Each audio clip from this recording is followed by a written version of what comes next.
Have you ever met someone in the music industry that you were super excited to meet and the relationship just didn't go anywhere? This might be why. Thanks so much for tuning in to another episode of the CIAS podcast. I'm your host, Brian, and on today's episode, we're talking about networking. Now, networking might seem like a bit of a dirty word in the music industry sometimes because depending on who you are, you might look at it like it's a negative thing, but I want to talk about three aspects of networking that could be negative that might be holding you back from creating and building lasting relationships on your music journey. Because let's face it, the music industry is a relational business. It is a people-to-people sport. So if we don't do this with other people, if we don't serve others, and if others don't serve us, then our music and our careers won't make the impact that they need to. Honestly, I would even go as far as saying that it is impossible to have a career in music without relationships. So that's why networking is such a crucial part of it because yes, networking can sometimes have a negative connotation, but it definitely doesn't have to because at the end of the day, networking is just building relationships with others, serving others, and others serving us. There are so many great opportunities to network by attending events, joining groups, joining communities like the CIAS Facebook community. There are so many opportunities, especially with the internet, to help start relationships. I know for me personally, when I took my first trip to Nashville almost 5 years ago now, I met some people that I had no idea would have such a major impact and lead to all of these relationships now and honestly lead us to where we are today. Because if I hadn't taken that first trip, that first networking style event, then I would not have been able to start those relationships. And who knows, CIS might not even exist, or if so, it might look a whole lot different. So the people that we are around, the people that we work with, the people that we know, the people that we build relationships with all have a major impact on what we do and what you do on your music journey. So that's why I wanted to cover 3 don'ts because there are a lot of right ways to network and I'm going to talk about those throughout, but I wanted to bring up 3 things that you should not do. And if you're already doing these things, that is totally okay because we can always learn and grow on the journey like I always say on these don't lists. But just wanted to put these out there to hopefully help you reframe your view on networking and then do it to the best way possible because once you can network well and once you can do this well, it will set you free and you will go further faster than you ever could have on your music journey. So the first don't is don't make it all about you.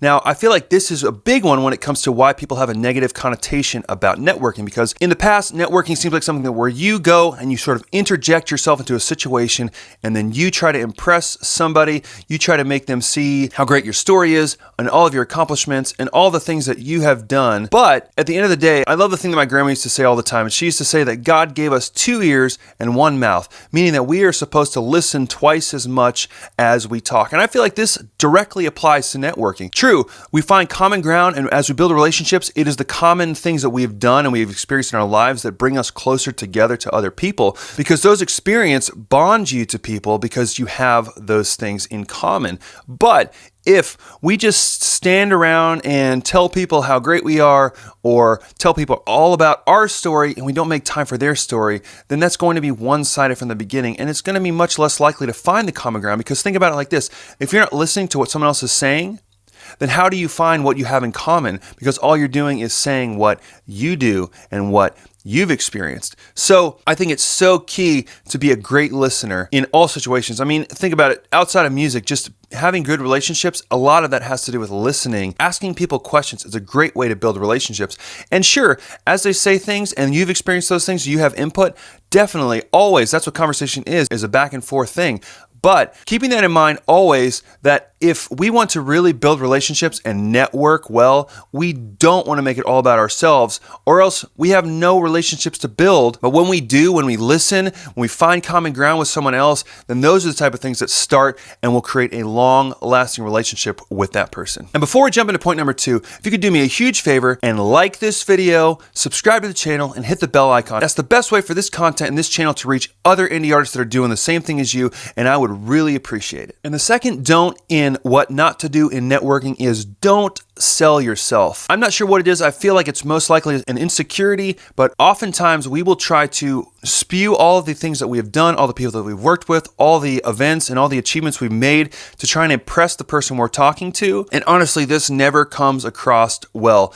And you might be in a situation where people are just trading accomplishments with each other, but in essence, it might just be a puffing of the chest thing, and really they're not building relationships, they're just trying to one-up each other. We're not trying to do that here. In networking, we're trying to build real, authentic relationships with people, so we don't need to just say all the things that we've done, because those are just achievements. Those aren't going to really impress someone. I mean, sure, it might help frame up your experience, but you don't have to be so on the nose about it. Like a great example is I have a lot of friends that have won legitimate Grammys and Dove Awards and all these big awards. And when they talk to people for the first time, I never hear them talking about this stuff. Even though they have received the highest praise from the industry, they do not lead with that. They don't bring it up. They might mention it if it happens to come up in conversation. But me personally, I've never heard any of my award-winning friends talk about those awards. And that's probably because they're super humble and awesome, but that's what got them this far anyways. So if that's what the pros are already doing, then that means that that's the same way that we should approach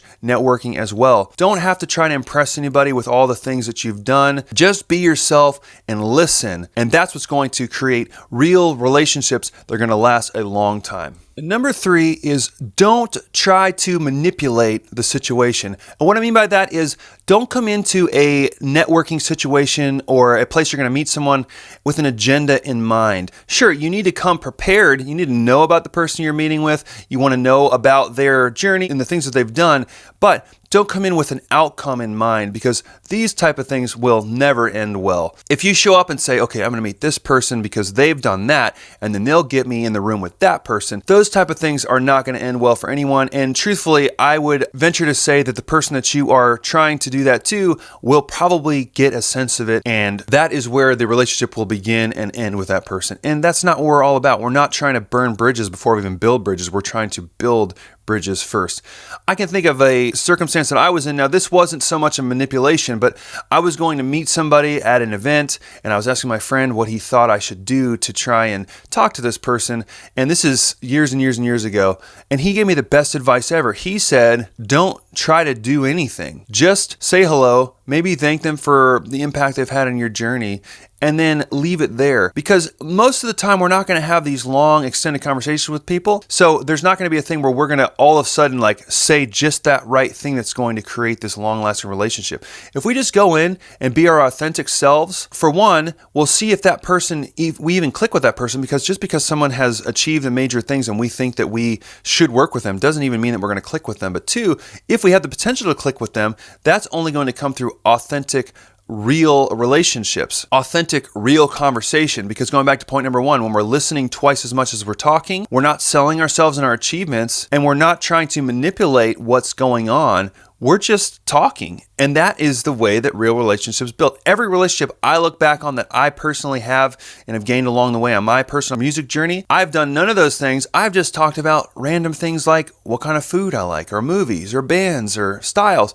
Now, over time, of course, we're in the music industry, so music's going to come up, and sure, those opportunities will be there, but our relationship is not based solely on music. It's based on personal connection. So when we have authentic conversation with people and we just leave it there, you never know what happens when it comes back around, because you might see that person again at another event and you say, hey, so-and-so, and you've got something to talk about, because now you've kind of built a memory, and then that person's going to be much more likely to approach you again because you've actually had a real connection. So leave your agendas at the door. Don't try to manipulate the situation, and see how your relationships will grow from there. So I hope seeing these 3 don'ts of networking gives you clarity on how to approach your next situation. You have the opportunity to build a new relationship. The best part about it is it's really simple. Just be yourself. Don't try to sell yourself. Don't try to manipulate the situation, and just have authentic conversation. We want to find common ground. The only way that happens is through talking about real things,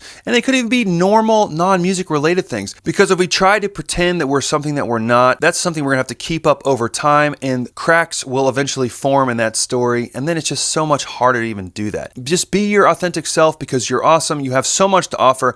Everything you've done is important, and your story matters. So just share that story with other people and watch what happens to you on your music journey. And I wanna know, have you attended live networking events? Or are you networking online? Are you in the CIAS Facebook group? Comment below and let me know. Don't forget to subscribe, hit the bell icon, and I will see you next Friday at 5 a.m. on the CIAS podcast.